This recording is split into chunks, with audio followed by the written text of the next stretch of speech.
All right, let's have a look at this. So, agenda for today. We're going to dive into this concept of leadership map, and there's kind of really 4 key quadrants that we'll look into.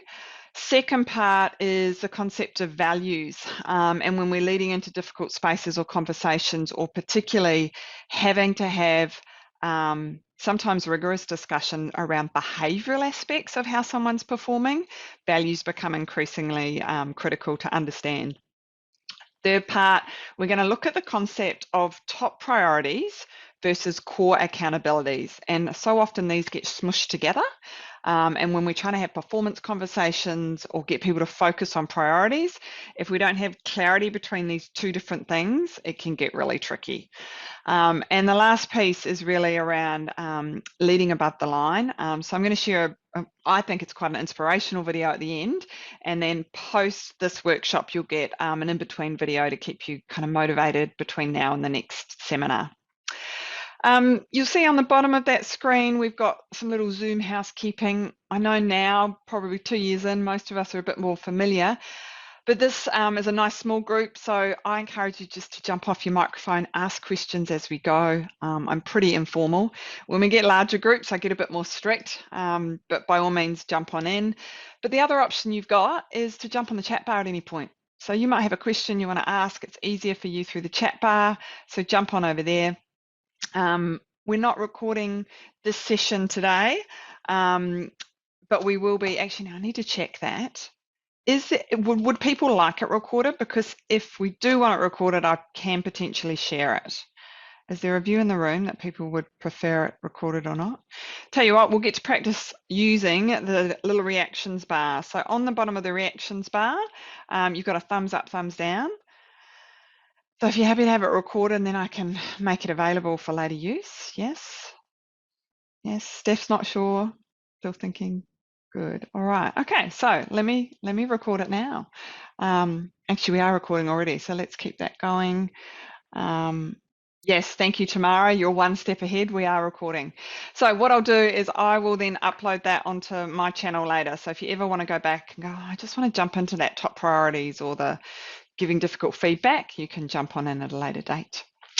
Last but not least, these sessions I find work best when we can share real issues. So I'm not big on role plays. I would rather have real issues or challenges that you're dealing with. So we'll bring that in as we go. But with that comes the opportunity and the challenge around how much you share. So you'll be in complete control as we move through of what you share and what you don't, both in the large group or in our small sessions. Obviously, the other thing, though, is to be aware, I'd love you to be able to go back, share with your team, share with your, peers some of the concepts. What's less cool is to go back and go, geez, you wouldn't believe what Michelle's dealing with in her team. Right, that's going to make it harder for people to be candid. So just give yourself that little litmus test of if it's not fit for, open public forum, then you might want to change names or make it a little bit more discreet, particularly some of you who might have colleagues here that you have shared resources, etc. So I'll let you make judgment calls around that. All right, I think that's our housekeeping. So let's jump on in. Far less interested in me and rules of these sessions, and much more interested in you all. So my first question by way of check-in is, who are you? A little bit about perhaps your role, maybe where you are dialing in from today. Some of you will be at home, some of you in the office, some of you are SA, some of you are elsewhere. But importantly, I'm also really curious about what brought you here. So, some of you might have heard of this, or some of you might have seen a MailChimp, but there will have been something happening in your team and your personal growth as a leader that you went, actually, I would really like to be able to come away with some skills or some solutions for a bit of a challenge that you've got. So what was it that brought you here today? So first up, let me stop the share for you so I can see all the beautiful faces in one. And I might just kick off. Steph, you happen to be on my top left, so I'm just going to go around the room. You're very lucky. So jump on in. Who are you? Where do you hail from? And what brought you here? So hello everyone, I am Steph. I am in the rather fresh Barossa Valley, South Australia. Okay. It's a little bit chilly out here today. We've had a few spots of rain, and here I was telling my 3-year-old her weather report this morning that it wasn't going to rain, so didn't do so well. Anyway, what has brought me here today? So I work in health, and in my sort of previous role, I was quite sort of, I managed my own bit and it did my work and reported as I needed to. But now the opportunity came up for me to take a more to step into another, do a bit of a sidestep and come into a bit more of a leadership role. So the last leadership training I did was sort of 5 years ago. So I was really interested when this came through. My manager sent a whole heap of different emails, and this one sort of popped up, and I went, oh. A lot of our leaders talk about Brené Brown. So I was really quite interested. I looked at the 2-day workshop and then went, oh, COVID, oh, 3-year-old. The 2-hour sessions are probably much more achievable. Yes. Yeah, great. So we'll have a little flavour of Brené in these sessions as well. If there are questions that come up and you want a deeper dive as we go through on everything, let me know. I'm very happy to share open resources. Some of the licensed content around Brené we can't share unless we're in a full dead lead, but there's lots out there that I can connect you with. So great to have you with us. Matt, scooting down. Hello, I'm Matt, first time Zoom user, so sorry if I get it wrong. I work for what is now the Department of Biodiversity, Conservation and Attractions. I still call it Parks and Wildlife in Western Australia. I've been in the agency for nearly 20 years now. I sit in a small little branch called the Wildlife Protection Branch. I've recently taken on board, I guess, a middle management position. So I report to my branch manager, but I also supervise a number of staff. And I think over the transition and budget cycles and change management and change leadership that we've had in our government over the last probably 5 years, our branch has, I don't know if strangled is the right word, but we've certainly lost a lot of that typical resource and I guess a lot of our freedoms, and we've had to really tighten up. And of course, and tightening up, you tend to lose positions. And when you lose positions, work volume either doesn't change or it increases. And that old adage of do more with less just doesn't work. So you can only do less with less. Yeah.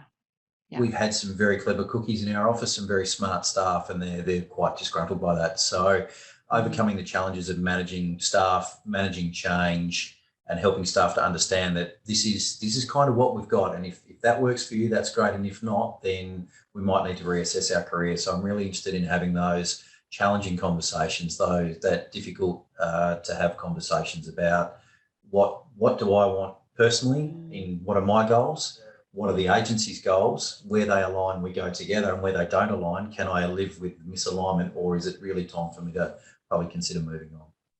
Yeah, really important conversations. And interestingly, at the moment, I was looking at some data, and when we run the hybrid teams, like how do you manage remotely module, the data coming up, and I think I haven't got it in front of me, but from memory, they did February this year compared to February last year, 70% more job vacancies in the Australian market. And that's been attributed to two things. One, the concept of you have to work in this state to be able to apply for this job has kind of gone whoosh out the window, with organisations realising that people can work in many different ways in different places. But secondly, I think to your point, Matt, people are seriously reevaluating their not just their work, but where that fits within their life aspirations. And I think the COVID space has kind of shone a light into that space where people have just been on autopilot. I go to work, I'm 10 years off retirement, I don't think about these things. And so, I think it's spot on, those conversations around, change isn't going away. So let's talk about the reality, but also how do we engage with, what are you passionate about and where do you see yourself, and how do we find a fit? And if there's not a fit, how do we manage that? I think it's an even more critical space. It's always been an important part of leadership, but I think it's amplified at the moment. So thank you. I might scoot across to Kim. Hello, Kim. Hi. I am sitting on Yorke Peninsula in South Australia, Marungaland. So I am currently in an acting service manager's role for CAMS, Child and Adolescent Mental Health Services, managing sort of both country teams. So basically the whole state apart from Metro. So it's a huge geographical area. Yeah. And I guess, I was really keen to do this because I think, like a lot of people, like my role or my working life has been as a clinician. And now I find myself in a position where I'm in a manager's role, but I'm not seeing clients, but I'm managing clinicians. Very tricky space. It's, it's not the same as working with clients. And I have been told that, you don't need the training. My skills definitely are transferable, but it's not the same. And it's a workforce that's very fatigued. Yes. Going with what you were saying, Anna, we're experiencing significant recruitment and retention issues. We're a service that's based on relationships, yet we can't see clients, and we haven't been seeing clients for months now. And that's incredibly challenging. So our workforce is fatigued, it's burnt out, it's, they are not happy anymore and because they can't do what they want to do. And we've also, that's on the background of an organisational restructure that has been described as an epic failure. So, our organisation lacks leadership. Everybody's in acting positions. We're all acting behind each other. We're a big organisation of dominoes that's at risk of all sort of tumbling on top of each other. Yeah, it's a tough gig right now. Yeah. It's a tough gig. And so, because you've got those two country teams, how many people are you trying to get your arms around? Well, not a lot at the moment because we've got so much vacancy. In a way, like Northern Country, we're significantly under our FTE. We have 2 sites where we don't even have clinicians. Wow. Significant number of clinicians on maternity leave.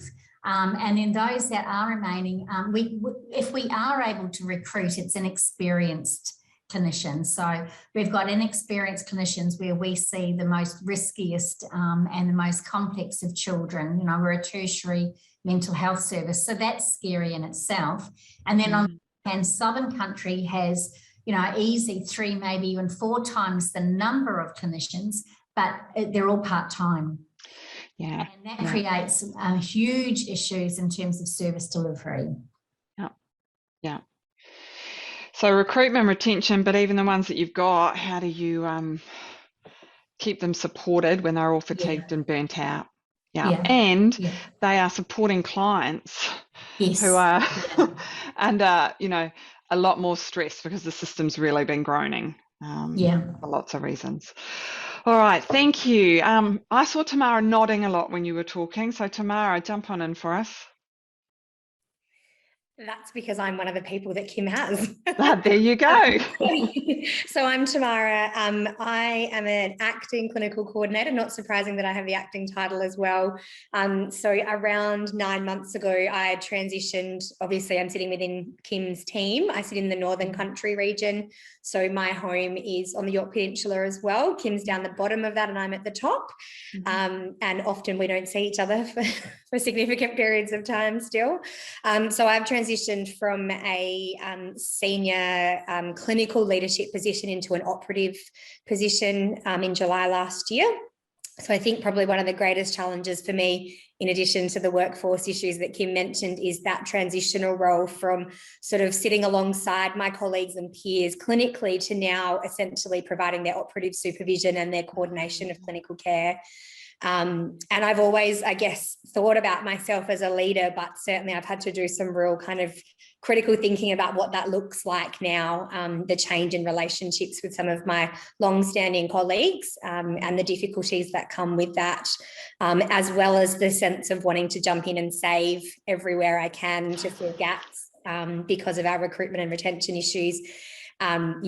Probably holding more clients in a caseload than I can, which is, I must admit, Kim's no longer doing that. We've got her away from that, but I've probably taken on that legacy myself. So yeah, it's a challenging workspace at the moment, but I actually have Brené Brown's Dare to Lead book, and I've read maybe the first 2 or 3 chapters, and then life just got busy. So I'm probably thinking that I might get back into it as this progresses, because I really enjoyed the bits that I have digested. So yeah, that's me. That's you. Because there's a couple of you on there, I know that CAMHS, and I've also got another health provider in the mental health support in Northern Territory who are looking at doing an online full Dare to Lead specifically for people in that space. So yeah, there could be opportunities for you to connect with some of that as well, potentially. That would be great. Yeah, thank you. Yeah, Michelle, hello. Hi. So I'm in Perth, Western Australia, working for the same government agency as Matt, so the Department of Biodiversity, Conservation and Attractions. Recently, my branch manager has decided to take a phased retirement, and so through that process I've been acting branch manager of a branch here called Environmental Management Branch. So my branch provides advice on mining proposals through government approvals processes. So like when I initially started acting a year ago, very, very small branch, had progressively had funding cut, and then probably midway through last year, we received more funding, which was really exciting. So a lot of growth in my branch at the moment, 6 new positions. So at the moment I'm onboarding quite a few staff. So I guess I've got a lot of staff that have been working in the branch for a very long time. So they've got a lot of knowledge and a lot of history that they've got over that time. And then I've got new people starting, and at the moment we've got people working from home, and so it's a very different environment to onboard staff when you can't all be together in the same place. So I guess we're finding those challenges. What really drew me to this kind of leadership course is probably 2 things. Like I'm trying to build a team. I'm not permanently appointed to the role yet, but obviously once my manager formally decides to retire, I'll have the opportunity to apply for it. And so I guess I'm just trying to bring everybody together and align priorities, and make sure we're all moving in the right direction, consistent with what our agency wants to do. And also it's that having difficult conversations that you do need to have with existing staff about what they want to do as well. So yeah, it's probably 2 sides of it: new people and older people that have been here for a while. Yeah.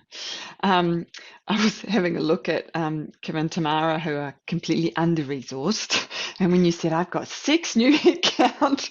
No, I can't say that at the moment. There's so many people that don't have any resources. We've got all the FTE for it. They just don't, no one's applying for our position. Yeah. It's getting the bums on the seats in your case. But, as you say, Michelle, it brings different challenges because you're onboarding people who aren't necessarily all in the same office or all in the same space, so that ability to form connection and to orientate people and make sure that they are set up and focused is much harder work.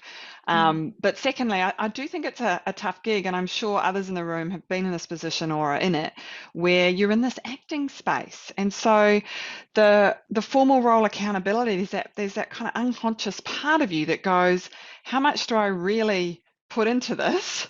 and you wonder what people are perceiving, versus just taking the space and saying, no, I'm after that because this actually aligns with my values and what I want to bring to the role, irrespective of whether I'll be here, a year, 18 months, or whatever the case may be. But it does change the dynamic, right?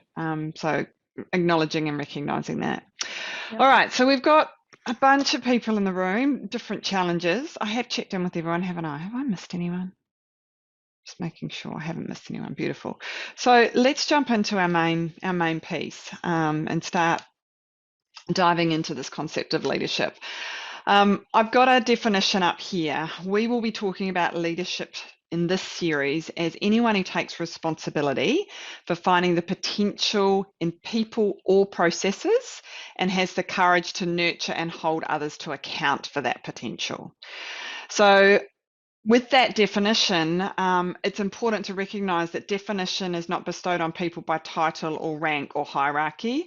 Yes, we have kind of that kind of power and political stuff pushing up on us from a cultural perspective. And I know working in healthcare and certain different cultures, there's a real hierarchy of status attached to position. But the leadership that we're talking about is not positional related. And so often when I'm working, not just with leaders, but with teams, it's about how do we help teams to understand what is their perception around their capacity to be a leader, even if they don't have direct reports, even if, they see themselves as an individual contributor. And I've seen some, amazing proactive people who don't have a title, who work in the warehouse on the shop floor, but who are absolutely leaders in the sense that they look for what's possible in people and they go about making a difference. And I would say in healthcare, it's the same. Some of the small interactions that someone has with a client that's, in that space of, really, really vulnerable, but they see potential, not just from a medical or a diagnosis, but they see potential for that person and they encourage that relationship or they form that opportunity to see someone grow and move beyond what brought them to you in the first place. Like that's leadership, right? And so often I find, Matt, to your point, when people are going through change, the first thing they do is retreat back into, I'll wait till I'm told by leadership what we need to do or how we need to behave. So we kind of want to break open and broaden this concept of leadership so that we're thinking about it in terms of potential and accountability. But the only way to do that is to flex our courage muscles. And we'll talk a little bit more about the concept of courage around change, around difficult conversations as we move through these modules together. For now, though, I want you to take out your phone if you've got it handy, and I want you to hover over the QR code because I want to get a sense of what's the biggest pain points. You've shared some of them already, but interested in what are those challenges that you're facing. So if you just grab your camera like you're QR checking in, I don't know if you do that in WA, Michelle, I think you do. Yeah, I was actually over there 2 weeks ago once they finally let me in. So hover over that. I'm hoping it works and you should be able to free text in there, right? It'll be on your phone.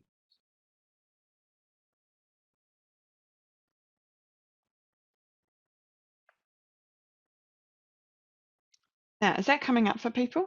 It's always not coming up. So when you hover over it, what happens? No, have you shared it? Yes. Oh, hold on. Thank you, Michelle. Something obvious called sharing the screen would work beautifully. Let's try that. How's that, folks? I forgot I'd taken my share screen off. All right, try that now.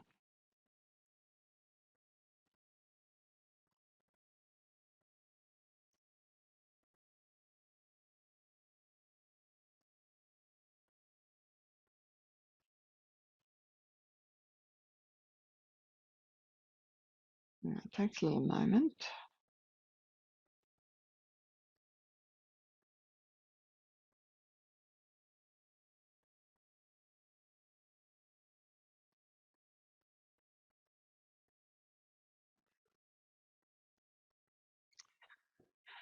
Alrighty, so I've got mental health as a challenge and a theme. interested if that's our own as well as others. It can be a double-edged sword. Oh yeah, that's a goodie conflict. It's always great when you have a team that get on nicely, but people are a little bit more nuanced than that, I find, especially under pressure. All right, yes. So balancing maintaining the relationship and still giving the honest feedback, and how do we manage that, which probably links to staff performance. All right, expectations versus reality, and I feel like I'm under constant scrutiny. All right, I'm going to jump in now. Under scrutiny, who was that? Who would be happy to put their hand up? Steph, do you want to just elaborate? What's that like for you, and how does that come up as a challenge? Yeah, so we're in a phase where we're building a program, and so there is a lot of eyes looking at us constantly and it's about, part of it's about meeting their expectations, and because it's a developing program, we don't necessarily have the set expectations that are outlined because we're still in very much developing space. Eyes that are looking at us, we have a lot of people pulling us in different directions, and then just managing all the expectations that go with it. Yeah, okay. So is that also linked to this expectations versus reality? Some of it, absolutely. Yeah, okay. Mental health. Jump in, whoever shared that. Yeah. Was that Matt is that an apple? What have you got there? Coming off mute. Sorry, that's a ball. Okay. And I'm new to Zoom, so I apologise. I've played cricket all my life, and I just like to, while I'm listening, it just keeps me occupied. I don't know if I'm a bit ADD or whatever it is. Yeah, so look, I've raised mental health, and I raise it because, again, we have these, I think we have some, so my team investigates a lot of wildlife crime. So we deal with a lot of animals daily, which can have negative welfare outcomes, can result in death and things like that. We deal with offenders, and we deal with a lot of people in the public, which I guess potentially can have mental health issues. And so we get slammed with a lot of, you don't care about wildlife, you're just taking my pet off me. We get lots of verbal barbs, and plus we also have lots of emotional barbs with things like wildlife. And when you combine those with just being a normal human being with family and all these other things that go on when we've got family in the East Coast, all my family's in Tassie, I haven't seen my family for 3 years, that sort of stuff. It builds up.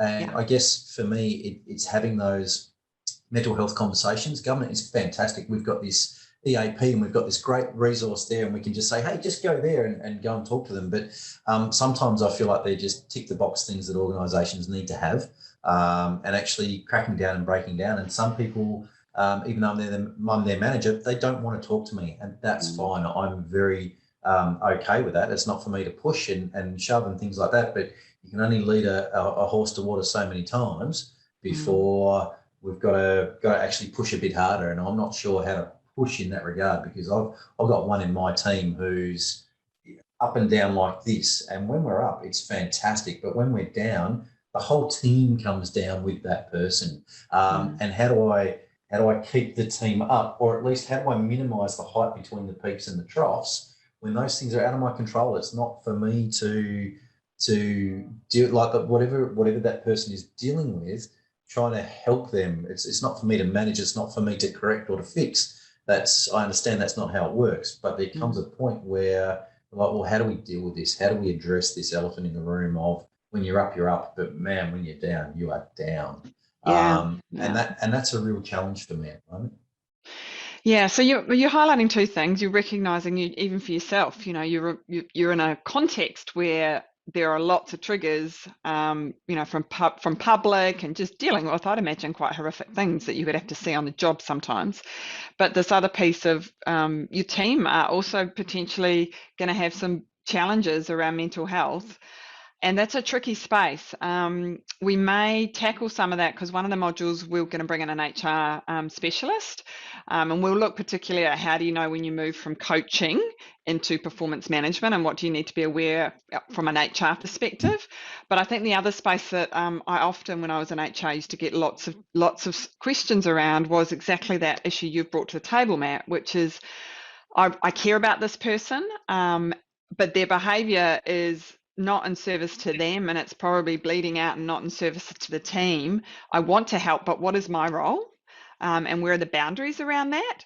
And or what if it's not me and we still see this, continued behavior, what are the steps and what do we do, right?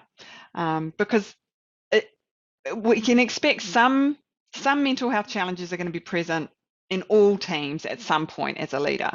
The extent and the prevalence of that, and knowing when and how to engage in some different approaches and some different professionals, is the balancing act of a leader.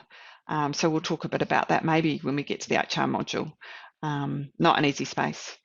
All right, I can see, balancing relationships with feedback. When we talk about team and performance feedback, that's going to come in. And I think that loads into expectations versus reality as well. So people's expectations of you as a leader and what you can and can't give, their expectations of career, what is possible, what's not possible within staffing constraints. So that's a whole bundle of stuff that we'll tackle when we get to the performance feedback modules. For now, though, let's keep moving, because what I want to do is dive into this concept of leadership map. So this will be the time, if you've grab your leadership plan document. It's got the big yellow cover if you're looking for that. I'm going to talk you through these 4 quadrants, right? And then we're going to do a little bit of work exploring, as a leader, where is your clarity around these 4 quadrants and where might you need to be focusing more energy?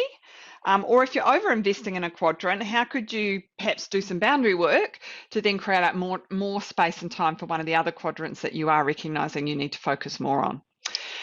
So if you want to take notes, the 4 quadrants are on page 4.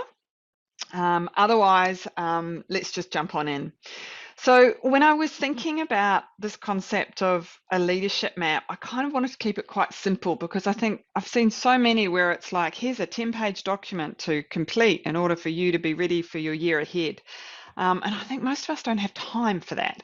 So I've gone for the big 4, and they are split along this axis of what do we need to deliver? And that can be thinking about it as a lens at an organizational level. So, someone like for you, Steph, you're kind of in this mode of we're creating this strategy as we go, but we've probably got operational stuff still having to happen. And so there's a focus on what do we need to do for now, but also what do we need to do for future, right?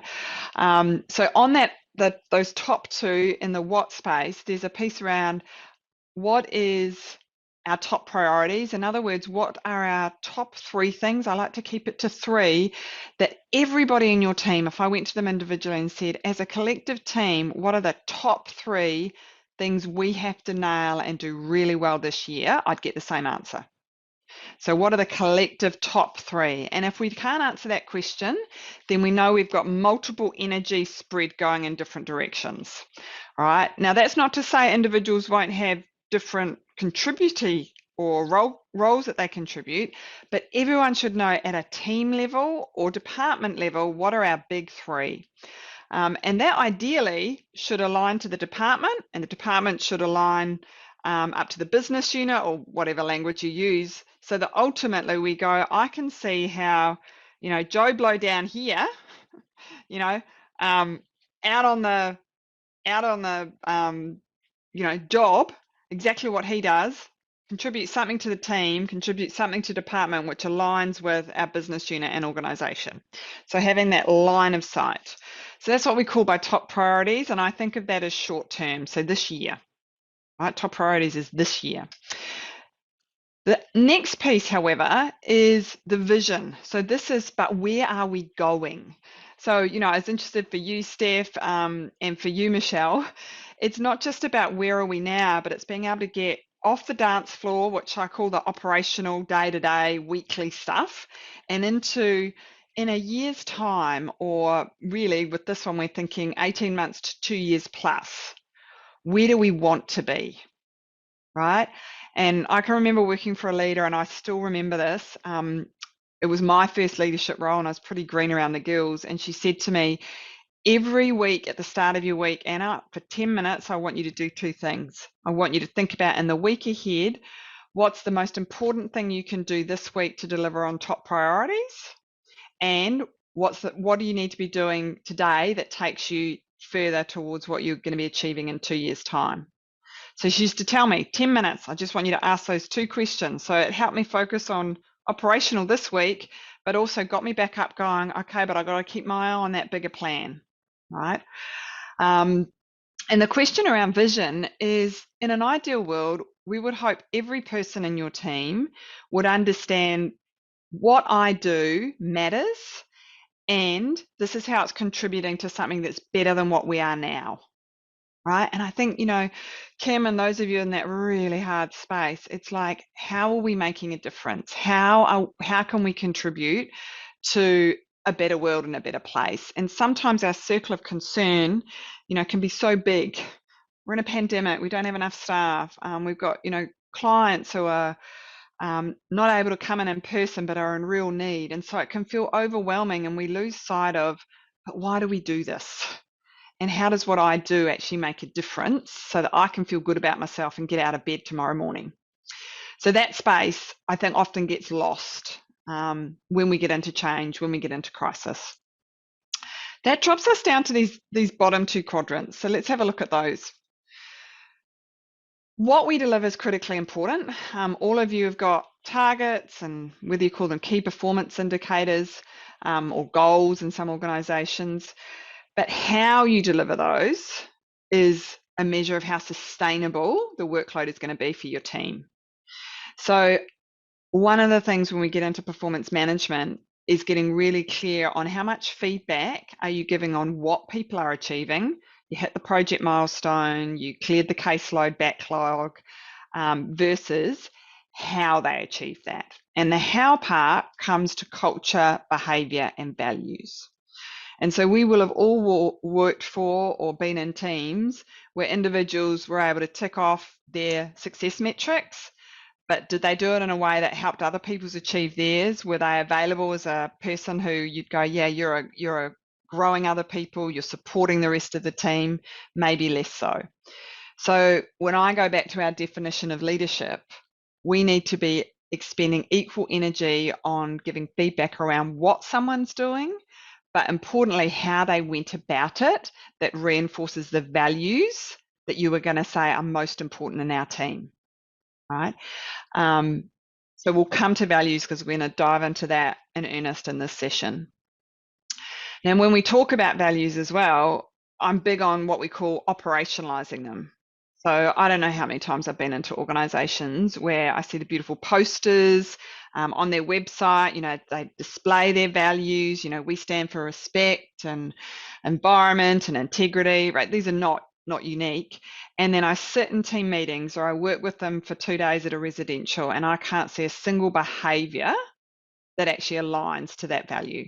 They're aspirational, they are not operationalized. So if we are leading through change, if we are having to hold people to account, we cannot do that if people have a different definition of what their values mean in this team and how we treat each other. Right, we have to operationalize them. And I think out of the data led research, so we've got about 440,000 pieces of data that sits behind that, less than 10% of the organizations we surveyed had operationalized their values. Right, so they had our values, our integrity, respect, diversity, and then they might have a one little strap line, but they hadn't gone to the next step, which was, if integrity is our value, in our team, this means we will do more of, this means we will do less of. And once a month, we ask ourselves, hey, how did we go? Did we live these values, or, did we get off track? What do we need to be doing more of or less of? And usually, most people find the performance conversations that are hardest are the behavioural stuff. Right? It's not as hard to give people feedback on your pivot table, you missed this column in this data, right? We can get to that. It's way harder to say how you're behaving in a team meeting is having an impact that's not really encouraging others to share. I really need to sit down and work through with you because the consequences are, that's way more emotive. That's way more emotionally taxing. And that, my friends, comes back to values. right? So we'll talk about values a little bit later today. Fourth quadrant, connection and trust. So this is really like the fuel of the engine, right? This is like if we think about the destination for our car journey as a team, as top priorities and vision, where are we going? Connection and trust is about what fuel you put in the tank, and do you service your engine regularly, right? Because teams can run for a long time on adrenaline during a crisis, but at some point, if you're not servicing the engine, if you're not putting good quality fuel in the tank, it starts to break down, right? So how do we create this concept of psychological safety, which is where I can feel that irrespective if we've got different views, in our team we respect each other for putting it on the table, even when we disagree, right? In our team, it's okay to do that. That's the concept of psychological safety. And when trust has been broken, that could be not even by you, the team leader, that could be at an organizational level. Restructures, for example, can really impact trust. How do we, as a leader, repair or rebuild trust so that we've got credit in what we call the emotional bank account? So when you have to have the tough conversation, when you have to say, sorry, you didn't get the job you applied for, we've got some credit in the trust or relationship account and we're not running on empty, right? So we need to be making regular deposits into our relationships. So those are our 4 quadrants along these 2 axes of what versus how. I'd like you to take a moment on a scale of 1 to 5, and you can use page 4 of your leadership plan handout, just to rate your team and where you're at right now, right, on each of those quadrants. So 5 would be, we have great clarity, everybody knows their top 3 priorities and what they individually do and what each other does. We are role models, that will be a 5. 1 would be, there's a lot of effort going on, but some people only know what they do, have no idea what other people are doing, or may just have some confusion about how that relates to the bigger picture. That would be a 1. So I want you to, for each quadrant, a 1 to a 5 of where you perceive your team is at right now.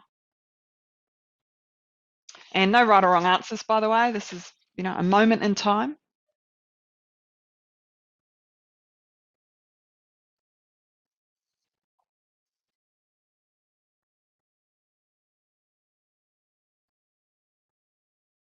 All right. And I want you to just write down almost, this is what, should have put the line in it, but if you see this handout here, put a line across the top of each quadrant. So it's almost like each quadrant will be split in half. 1 line across there, 1 line across there. Above the line, dot points. Why did you give your team that rating? What was it that led to you going, yeah, okay, I think I'm a 3. Why? Give it a couple of dot points, and that's the above the line for each quadrant. All right. So has everyone had a chance just to jot a couple of dot points in each of those quadrants, just to do a bit of a pulse check on where you might be with the team? Got some thumbs up there, some nods. Beautiful. All right. So we're going into our first peer chat. So Matt, this might be just for you because you're a bit newer to Zoom. You're going to get a prompt on your screen in a minute. You'll go into a private room just with one other person. The purpose of your conversation, let me get it up now, is I'm going to ask you to chat about 2 things. So which quadrant did you either have least clarity or rated lower, right? And the second part of the conversation, how is that affecting you, your team, or customer/client, depending on your language? So if you've identified a couple of quadrants that are slightly lower, what's the impact of that? And sometimes that impact can be, well, we don't have clarity on top priorities, so I'm finding it really hard to have performance conversations because no one's really clear on their job description, or no one's really clear on their KPIs. I've inherited this team and, it's actually quite exhausting. Or it might be, the vision one. You're going through a lot of change, maybe you're creating the strategy as you go, and the impact is that you've got less time to do the operational because people's expecting you to have this big change plan happening. So it could be an impact on you. It could be an impact on your team. It could be an impact on your confidence to lead the team. So think broadly about impact, right? I'm only going to give you maybe 7-8 minutes, so just a chance to share. You'll be picking the lowest quadrant. If you get past that, pick the next lowest quadrant. And the purpose of this activity is to start to really get clear on where do you need to be investing some more energy, so that as we go through the modules, you'll be able to attach some of the skills you're learning into a space that you can really grow and improve for the team. So let's stop the share. Everyone clear on the buddy chat questions? Yeah, beautiful. I'm going to get this up now. Onto the chat bar for me. What were your lowest quadrants? The area, you can put two, the two that you went, if we prioritized some strategies and some tips, they would make the biggest difference for you right now. So jump on that chat bar just so I can see what everybody's landed on. Quite a few around vision and values, and some equal split around top priorities. And Tamara, you've got vision, but you've also got some of that glue as well. All right, hold those spaces because we're going to work through over the next 5 modules and try and get you some practical tools and tips. For now, we are going to jump into top priorities. I'm going to give you a light touch on this, but I can see already that Matt and Michelle, this is on your radar. So let's make sure that we've got what I would call the foundation sorted. So if we don't know what we're trying to achieve and really clearly define what success looks like, you are pushing shite up a hill when you have to have performance conversations, because you have no bar or measure to be able to then attach your feedback to. So for this part, I'm going to get my screen back up. We're going to go through a bit of a mindset piece first, and then we're going to look at a practical tool. All right, so defining top priorities. Now, this is again in your circle of influence. So some of you might have broader departmental, some of you might have intact team, which I think a lot of you have, but you've also got individuals. So at a bare minimum with your leadership hat on, you should have top priorities that are clearly articulated that everybody in the team has a touch point to, right? And then each individual in your team should have their own top 3 priorities. So there's 2 levels. What do I contribute to the team? And what are the 3 things that when I get to the midway through the week and there's stuff coming at me, I can go back and go, which are the things that are most important and how does that help me prioritize, right? Let's jump on in, because for some of us, this is a bit of a head shift or a mindset shift. We talk about in this space both the what, measuring outcomes, and the how we achieve that, which is through values and our behaviors. But before we get to that, I kind of want to pull apart these 2 parts that link into performance conversations. So in an ideal world, everybody in your team would have a job description. And just a sense in the room, because that's, utopia for Anna in our previous HR world, everyone did, but hands up if that's not the case for you. You've got job descriptions that are either out of date or people may not even know what's in them. Has anyone got that? All right, this is good. I'm happy. We have something to work with, people. So your job description covers your core accountability. So irrespective of who sits in that role, someone could take that seat and these tasks or responsibilities remain largely unchanged. So there might be, in a clinician, there might be care for clients, there might be certain processes or systems that need to be used in order to, collect data or manage the service. There might be health and safety standards that they don't go away, they're there every year. And we call this the ongoing job, right? And so some of the time you'll be giving performance feedback on what I call core accountabilities, right? They are a fundamental part of someone's daily job, yes, and they remain constant. So they might, every now and then they tweak, but most of the time they're fairly constant. On the other side, though, we've got this concept of top priorities. And this is the space where we're asking people to think about what will you, the individual who's in that seat, not the seat, but you, bring to that role that's going to make a fundamental, significant difference this year. So these tend to sit over and above core role accountabilities, and they are the realm of proactivity, initiative, and bringing your unique skills and talents. This is the part where people get to make their mark, right? And so this part is really about unlocking performance and potential. So rather than just doing my day job, same thing every day, every year, day in, day out, what are the parts of my job that motivate me, that excite me, and that I can see I'm making a difference around? So these might be, you might be giving people a key KPI or a goal around, bringing a new best practice and training people in the team. And that's important because it fundamentally shifts the skill set of the whole team. We might call that a top priority because it's over and above the day job. You might have a project that says we actually need to reduce the budget by 20%. That's over and above the day job. And your job is to think about how you could identify that, engage with the team, and bring some recommendations back. You might have a key performance indicator that says, I want you to be, you don't have formal people staffing accountabilities in your role, but a key priority this year is I want you to relook at how we onboard our apprentices. And I want you to look at a training program around what's best practice. That's over and above your day-to-day job because you don't have people responsibilities, but I think you could bring passion and skill to that space. So if we're wanting to motivate people, being able to have top priorities that allow them to make their mark, but also to kind of push this, we're not here to come in, day out like Groundhog Day. We're actually here to bring our collective talents and opportunities to shift and make what we do slightly better than from when we leave it and when we arrived, right? And so often people get stuck in the just giving feedback on core accountabilities and they lose this motivational space of top priorities. Yeah.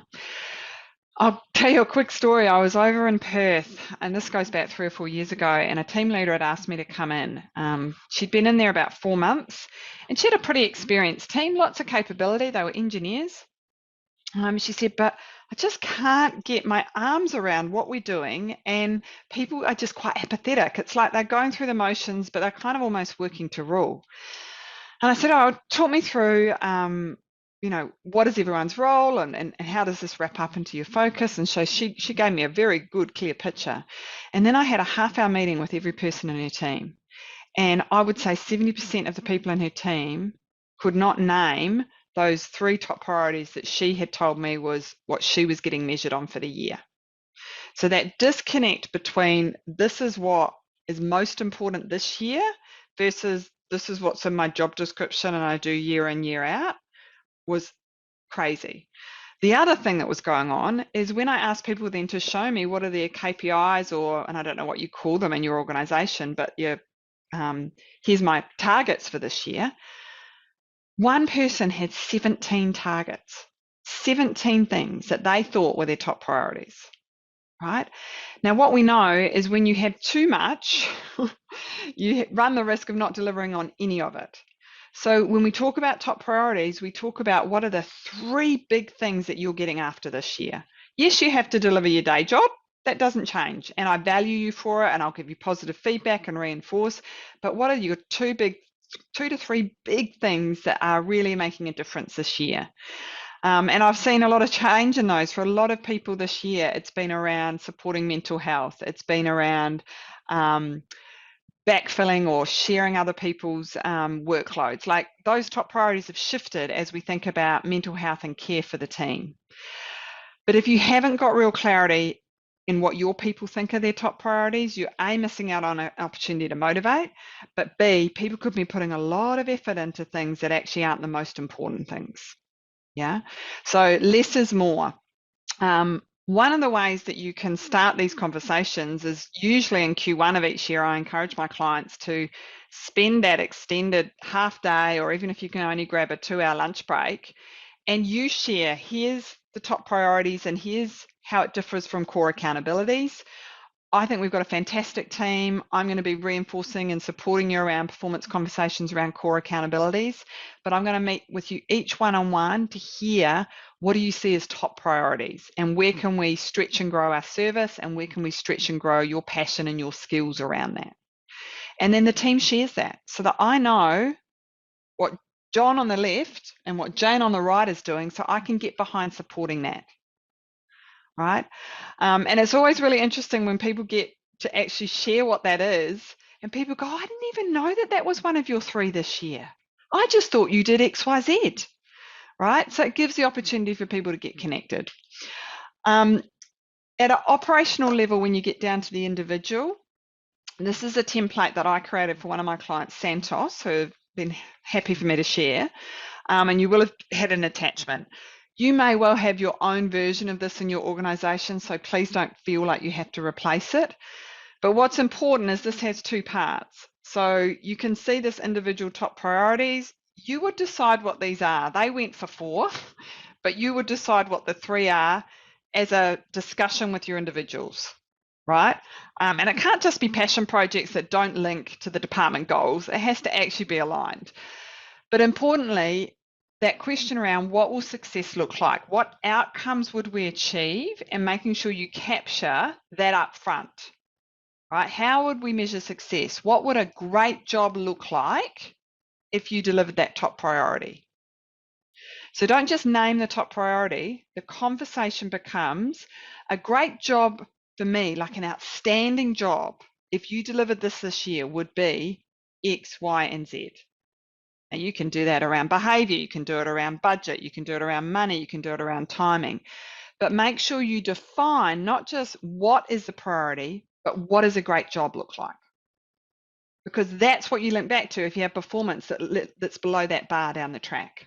Yeah. And then, you know, I like to do it quarterly. Some people it's twice a year, and look, for some of you it's once a year.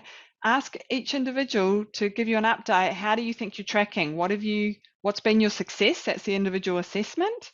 And you give feedback. What have I seen in terms of you making progress towards these?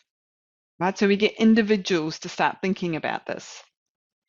Down the bottom, you've just got some, almost like some handrails, I guess. So top priority should have an outcome. What's the benefit to the client? What's the benefit to the team? There should be a single point of accountability. So helping people understand what's in their circle of influence. So it should be something they actually can influence rather than something that's so far out of their sphere that they're going to get demotivated. We've talked about describing success, and then you might also have a conversation around, okay, who are the key stakeholders for those top priorities that you're going to have to invest relationship credits into? Which are more tricky? How can I help you? So that top priorities has not just what it is, but how will success be measured, and who are the stakeholders that you find easiest or hardest that I need to be supporting you around.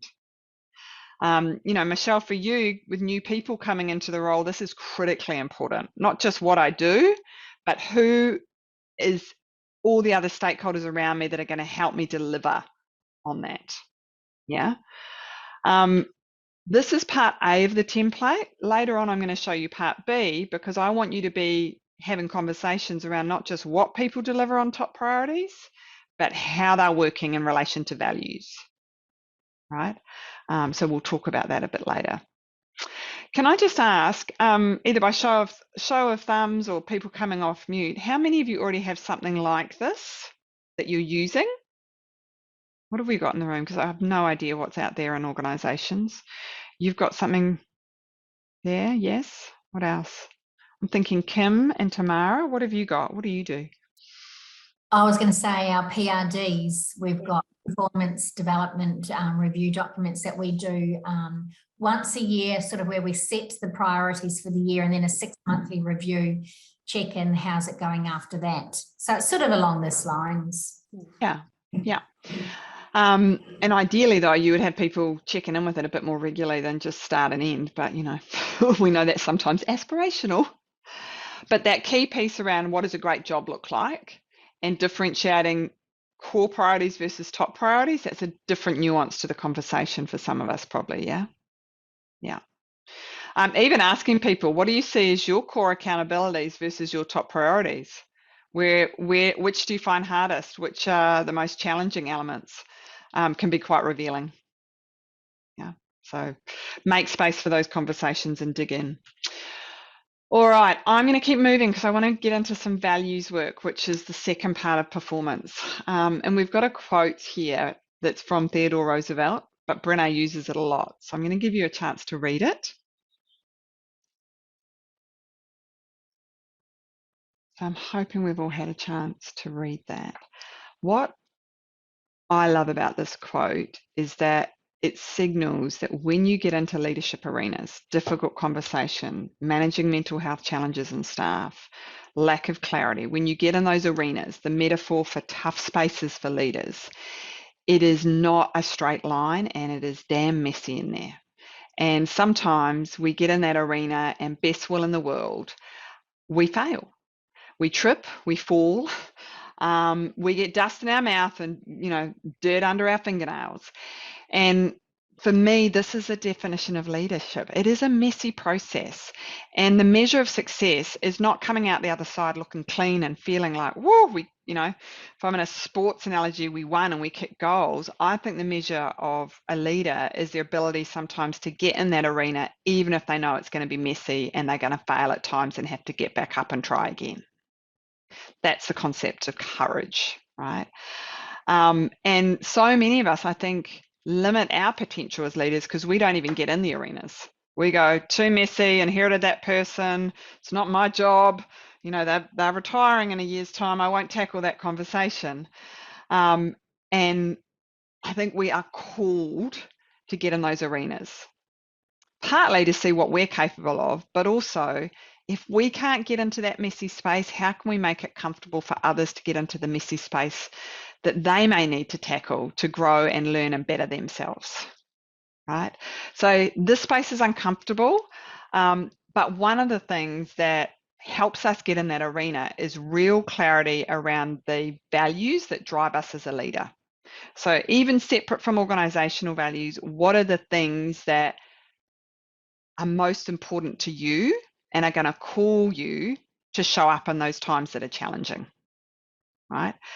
So let's have a look at this concept of values light the way. You're going to watch a short video from Brene, and then after that, you're going to get a 10 to 12 minutes. People track through this at different pace, where you're going to get to identify values for yourself and really think about how that shows up for you as a leader. So let me bring up the video. I have to stop this share. Okay. People always ask me, okay, are you sure I have to go into the arena completely disarmed? Can I take something with me in there? And the answer is absolutely. There's something you actually have to take in with you. And that is a very strong sense of your values. The one thing you always need to take into the arena with you is clarity of values. I want to read something to you because I wrote it, but I have to read it often to remember why it's important I get clear on my values every morning. So let me read this to you. There are no guarantees in the arena. We will struggle. We will even fail. There will be darkness. But if we are clear about the values that guide us in our efforts to show up and be seen, we will always be able to find the light. We will know what it means to live brave. I think values is another one of those words that we throw around and don't do a lot of real thinking and practicing and work around. And so the invitation at this point in the Daring Way is to really do some work around what are the values. For me, that day when I read the Theodore Roosevelt quote and everything kind of shifted, the plates shifted in my life, I realized that courage and my faith are the organizing principles in my life. And so when I wind up, face down in the dirt of the arena, it is so helpful for me to remember that I don't have a choice but to at times end up face down, dirt in my mouth, face down in the arena, if I'm really going to live by my values of my faith and my courage, because I am called upon to be brave. And that means failing. That means coming up short. That means making huge mistakes. That means trying things that don't work out. And so I think the one thing we have to take into the arena is real clarity about the values that guide us and that are important to us. And that is not an easy thing to do. And I don't think it's a one-time thing that we do. Maybe the values, maybe I had different values at a different point in my life.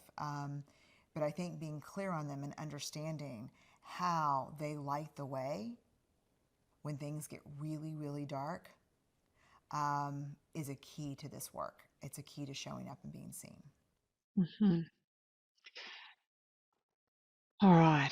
So opportunity now is to take the next, I'm going to give us, what do we got? Let's take 10 and we'll check in. We're probably going to need more time than this, but let's take 10 to start this activity. You can turn your camera off for this. So we'll be back at 1:45 using the Living Into Our Values reflection handsheet. Michelle, did you get a copy of that come through? I think everyone else did. Yep. Yeah, cool. So you're going to get the opportunity to work through this activity and to think about 2 of your core values. Now, I want to warn you, this will be challenging. It's hard to get it down to 2, and it's not to say there aren't more values than that are important to you, but we want to get at least 2. So I tend to say grab a highlighter or a pen, and on this first list of 5 million values, just go through and think about and give a little highlight or a tick to the ones that, without thinking too much, you go, yeah, there's something in that I align to. So do the first kind of high level tick. And then the second time when you go back through, I want you to think about which of these, if they were not present in my life, so this is whole of life, not just as a leader, would really make me unhappy, would really not bring the best of me to the world. So the first is just to tick a few, and then you're going to start narrowing it down. Which of these, if they were present and not present in my life, would make me very unhappy?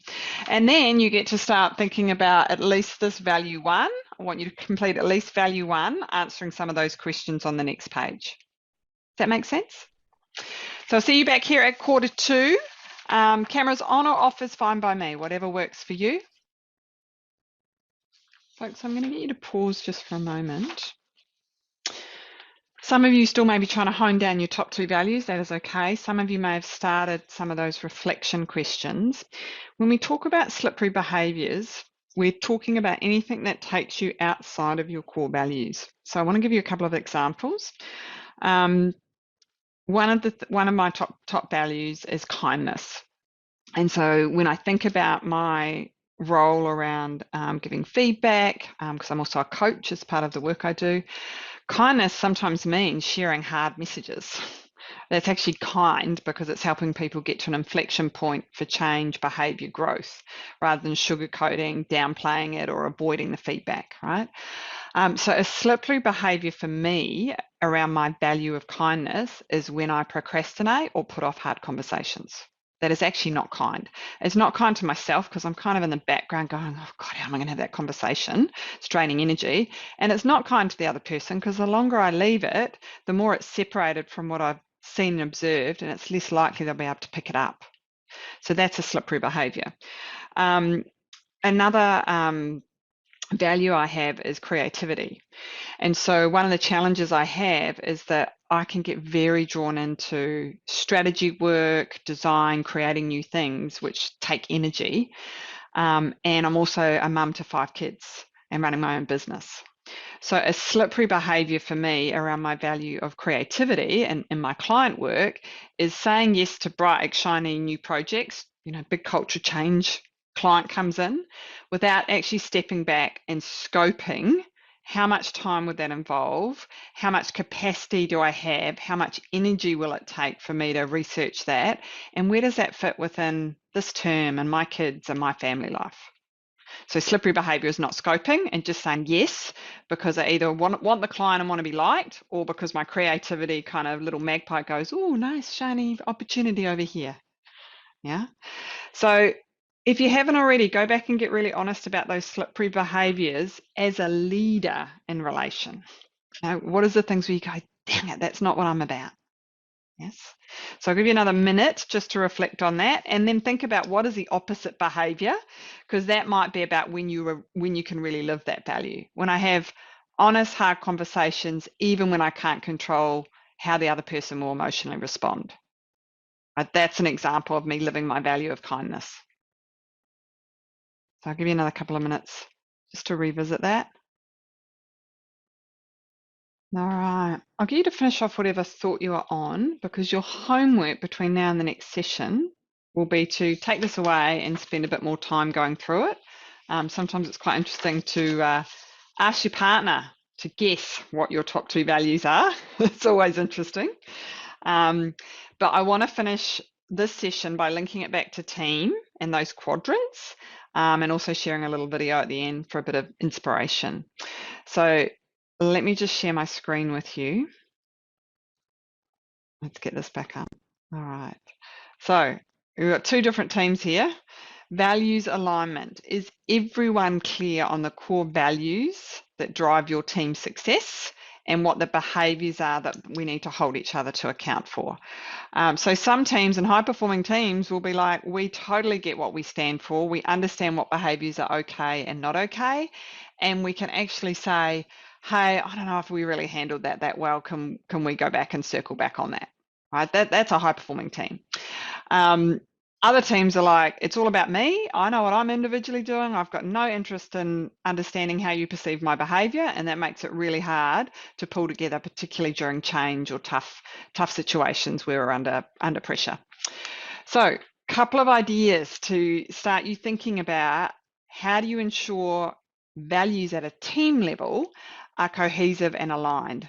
In Brené's language, how do we operationalise values beyond nice words and posters into meaningful ways we hold each other to account? So got a couple of ideas up here on the screen. Feel free to take a screenshot if you don't want to frantically jot these down. But the first thing is, I always ask all my leaders, especially people who are new to a team, have you actually shared your top 2 values with your team members? This is what I stand for as a leader. This is what makes me tick. This is the stuff that is going to get me really excited, and this is why, because it links to my values.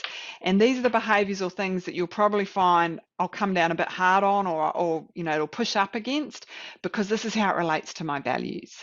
And so being able to share with your team what's important to you and why on a values level is part of emotional connection. They start to connect with you as a person, not just what you do with your job description. And I had a gorgeous person. She was English was a second language. She had joined the team. They were a really well-established team, and she wasn't sure how to connect with them. And she did this values exercise. And what we asked everybody to do was to find an item or a picture or something that represented one of their core values as it related to being a leader.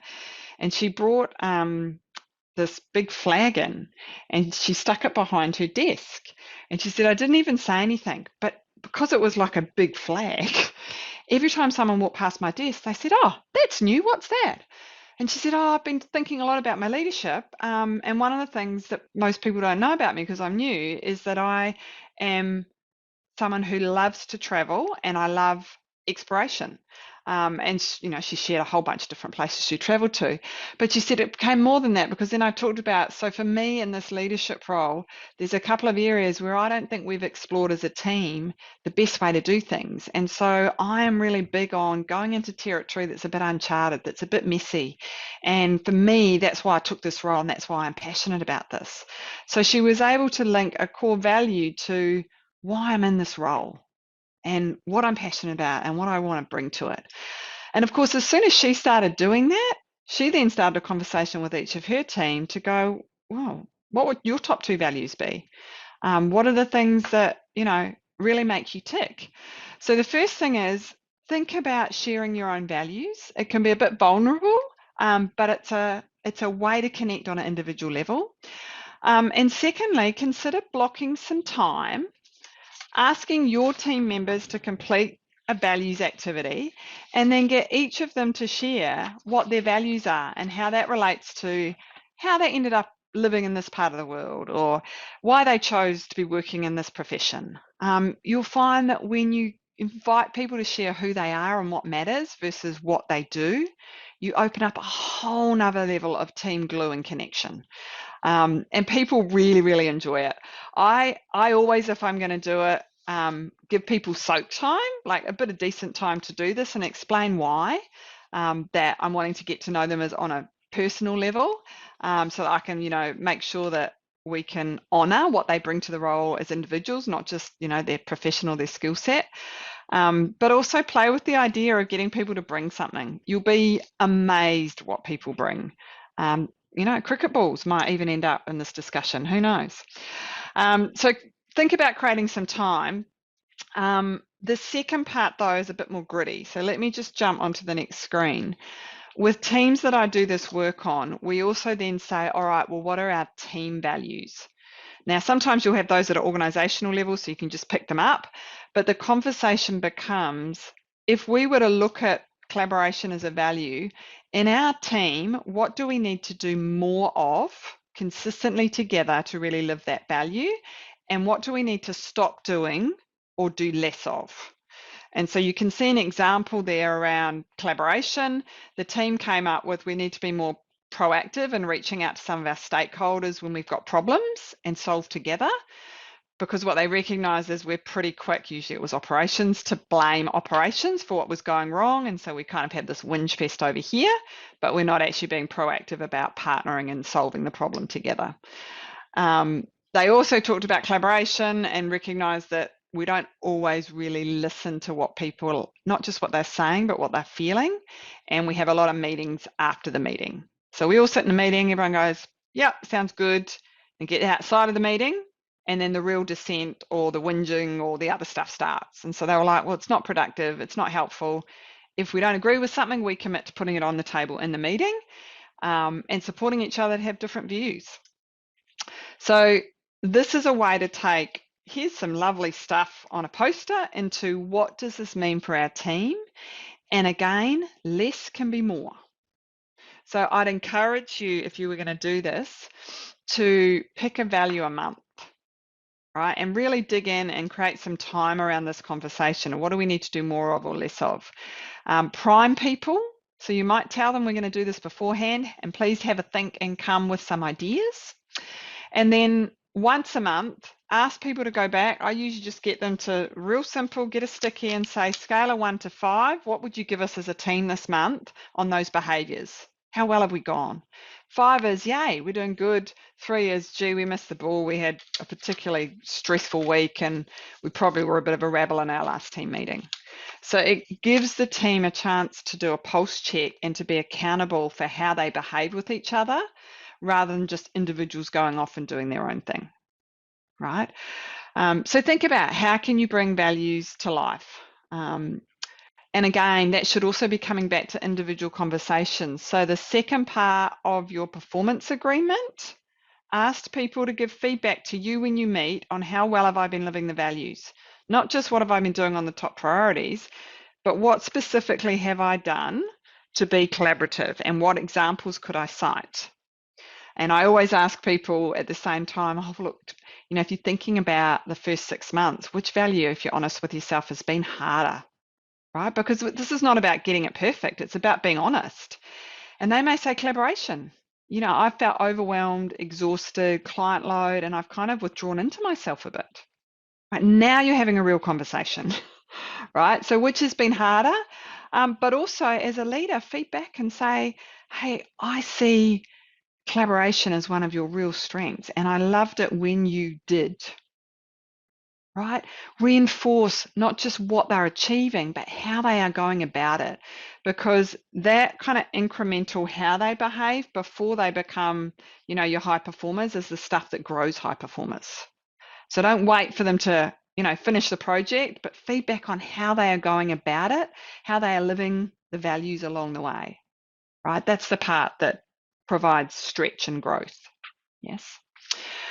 So some ideas for you to think about there. You might want to tackle between now and when we next meet. Love you to dig into this, share it with a loved one. And I want you to think about one way you can bring values into your leadership role. So you might say, I'm going to have a conversation with the team, and I'm just going to ask them, what do they think collaboration means, this quarter for us as a team? What's working well, what's not?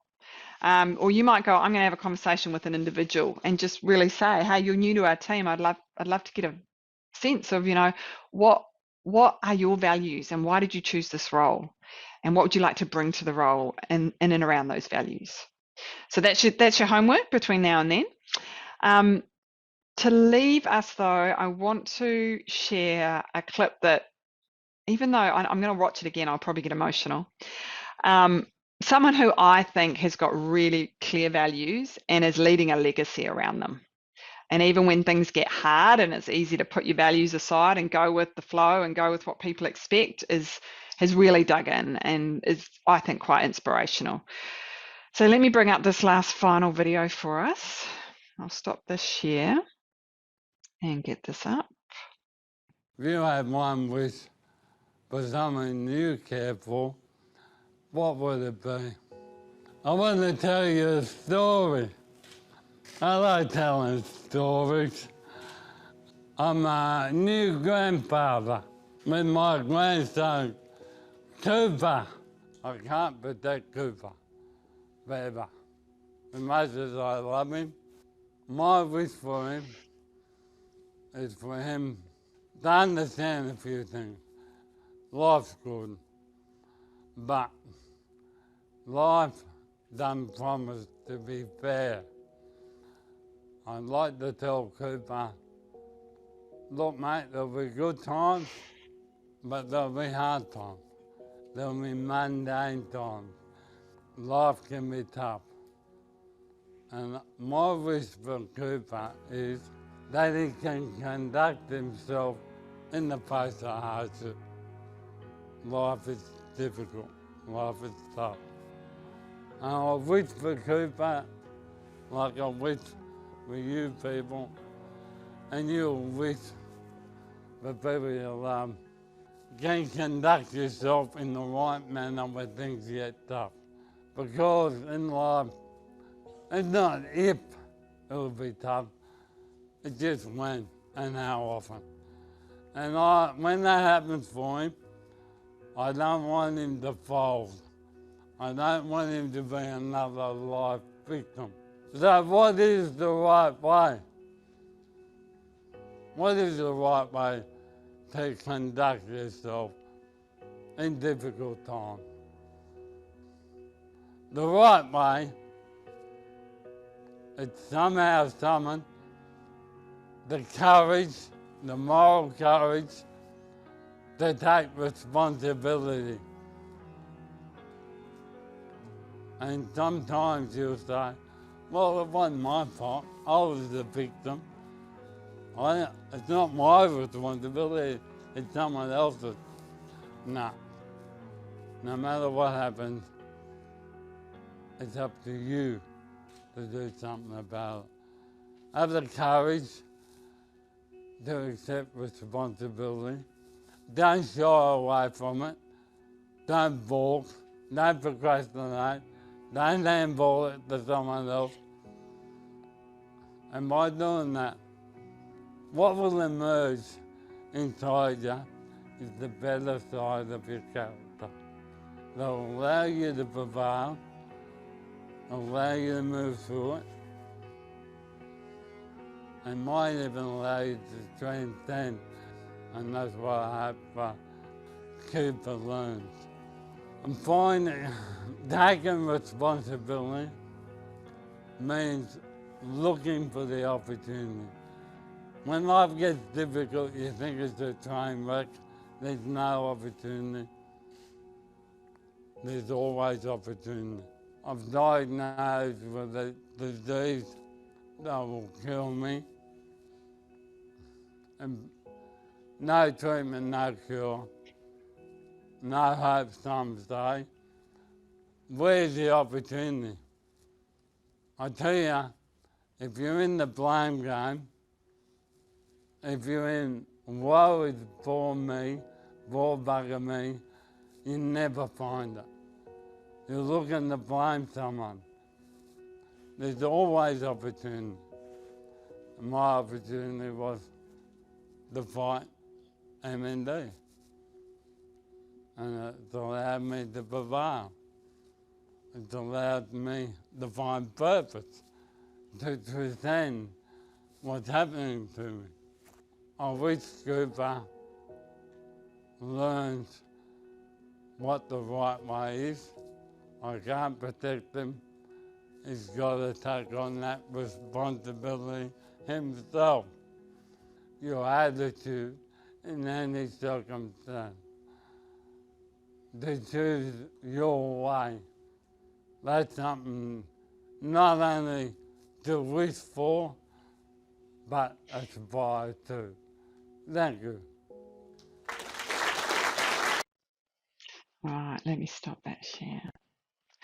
So that piece I think he's talking to is, your values call you to step forward at the tough times, but they also call you to ask that question, where is the opportunity? Where's the inflection point for our team to manage a really tough space? Where's the opportunity for us to band together in times which are most exhausting and to really understand and know each other on a deeper level that provides some sustenance, right? This is the space of character and values. And I think we sometimes underestimate how important it is because we're so busy focused on task and doing. So take an opportunity to think about, particularly if you've got a gap in vision or a gap in that values collaboration, this work around knowing your own values, but getting curious about how can you understand what's most important, not in a work context and a job description, but from a values with your people, will give you a lot of emotional bank account credibility. You've got a touch point with who they are, not just what they do. Yes. For some teams that do values work, they will share this video, the one I've just given you, or another one, and then the segue becomes, so, when we think about what's our opportunity in a really tough space, where do values help us? What's important to each of us? How can we support each other around that? Right, so you can get creative around how you open up that conversation. For now, I'm conscious that 2 hours went super quick, so we're going to do a really quick checkout. How this works, and we'll use it for each of our forums. I'm just going to go around the room. What's one thing that's resonating with you that you might want to explore a bit more, or you even might have some ideas around? Because I want this to move beyond, oh, that was nice theory, into actually this is something I want to play with, explore further, or put into action. Steph, you checked in for us. I'll get you to check out first as well. So it has raised my consciousness. We've actually welcomed a new member to our team this week, and as a team, we've done some work around values already. But we've now got a new team member, so I think it's time to revisit it and get her as well. Yeah, and don't forget to share yours. Yeah, beautiful. Tamara. Yeah, it's probably made me reflect around, I can't even remember the timeline of this. Kim will probably get me if I've misconstrued it, but we did some sort of organisational driven values work. And I think it would be really good to revisit that, but also think about personal values embedded within that as well, just to try and maybe link it together and draw it out a bit. Yeah, love that. Thank you. Michelle, all your new starters and everything else that's going on. Yeah. I guess the values thing and the sharing the values kind of resonated with me because with my team, like half of us are working remotely and then half of us are in the office. So we're not seeing everybody. So we have like a weekly check-in where we've been doing a bit more of a team building thing because I wanted people to get to know each other a little bit better. So it's only taking up, half an hour a week. But I think the values thing could fit in nicely with that. Like we've done a few kind of icebreaker fun activities. So I think this is just going to help us share with everybody else. Yeah. And you know what? I think sometimes people find it even safer to share online. If they go, I'm going to bring X and hold it up online, it can feel less confronting than I'm sitting in a circle and everyone's looking at me.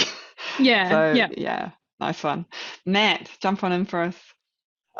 Look, lots to take away. Quite enjoyed it. Probably echo a lot of what Tamara said. I think we actually paired up in our breakout too, which was quite a lot of parallels. We've also done some work on team values and core business and things like that. I'd like to check back in with those values.